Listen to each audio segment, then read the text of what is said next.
Hello hello and welcome to all. आज हम लोग समझेंगे गॉस लॉ फॉर मैग्नेटिज्म। अब इसको समझने के लिए सबसे पहले हमें समझना होगा कि मैग्नेटिक फ्लक्स क्या होता है। तो एक बार समझते हैं कि मैग्नेटिक फ्लक्स क्या होता है। तो किसी क्लोज सरफेस से नॉर्मली जितना फील्ड लाइंस पास करता है वो सब मैग्नेटिक फ्लक्स कहलाता है। अब यहाँ पे देखिए कि हमेशा जो है फील्ड लाइन जो होता है वो क्लोज कंटिन्यूअस कर्व बनाता है, यानी क्लोज कंटिन्यूअस लूप होता है। इसका मतलब ये है कि किसी भी पॉइंट से जितना आउटपुट जो है फील्ड लाइंस होगा उतना ही इनपुट होगा, तभी जाके ये कंटिन्यूअस कर्व बनाएगा। ठीक है, अब आउटपुट जितना हो रहा है उसको हम लोग फ्लक्स को हम लोग क्या लेके, अब देखिए जहाँ फील्ड आउटपुट हुआ उतना इनपुट हुआ, उसी फील्ड को ही हम लोग फ्लक्स बोले जो उससे नॉर्मली पास हुआ। तो अब आउटपुट फ्लक्स को हम लोग पॉजिटिव लेके चलते हैं और इनपुट फ्लक्स को हम लोग नेगेटिव लेके चलते हैं।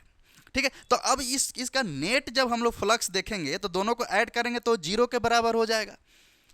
ठीक है, तो नेट फ्लक्स जो होता है वो जीरो के बराबर हो जाता है। अब यहाँ पे अब गॉस लॉ यही कहता है कि अकॉर्डिंग टू गॉस लॉ कि the net magnetic flux through out any close surface is always zero, यानी कि नेट मैग्नेटिक फ्लक्स जो होगा किसी भी सरफेस से वो ऑलवेज जीरो के बराबर होगा, क्योंकि फाइनेट हमने यहाँ पे देख लिया कि फ्लक्स जीरो होता है।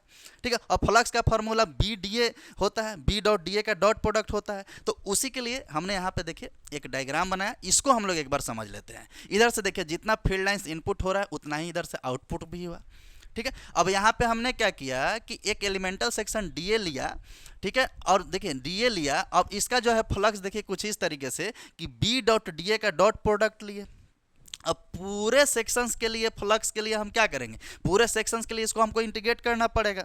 तो हमने यहाँ पे इंटीग्रेट किया, क्लोज सरफेस है तो यहाँ क्लोज का एक साइन दे दिए, तो इसी का डॉट प्रोडक्ट जो होगा वो किसके बराबर होगा, जीरो के बराबर होगा। क्यों, क्योंकि यहाँ पे फाई नेट किसी भी एनी क्लोज सरफेस के लिए किसके इक्वल होता है, जीरो के बराबर होता है।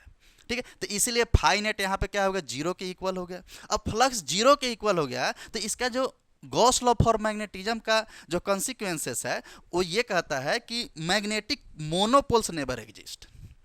क्यों, क्योंकि यहाँ पे फाई नेट के लिए आपको क्या आउटपुट जितना जो है फ्लक्स हुआ है उतना ही इनपुट भी हुआ है, यानी फील्ड लाइन जितना किसी भी पॉइंट से जितना आउटपुट होता है घूम करके क्लोज कंटिन्यूअस कर्व बनाने के लिए क्या करेगा, उतना इनपुट भी तो होगा।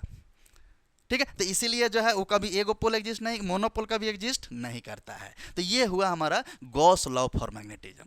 I hope you understand very well. एक और गॉस लॉ पढ़े होइएगा इलेक्ट्रिक चार्जेज एंड फील्ड वाले जो है लेक्चर में जो है। ठीक है, तो इस तरीके से जो है हम लोग नए नए लेक्चर्स को लेके आएंगे। इस तरीके डायग्राम बनाइए, पूरा नोट डाउन कीजिए। मिलता है नए लेक्चर में, तब तक के लिए इंजॉय कीजिए। Tata bye bye, see you, thank you.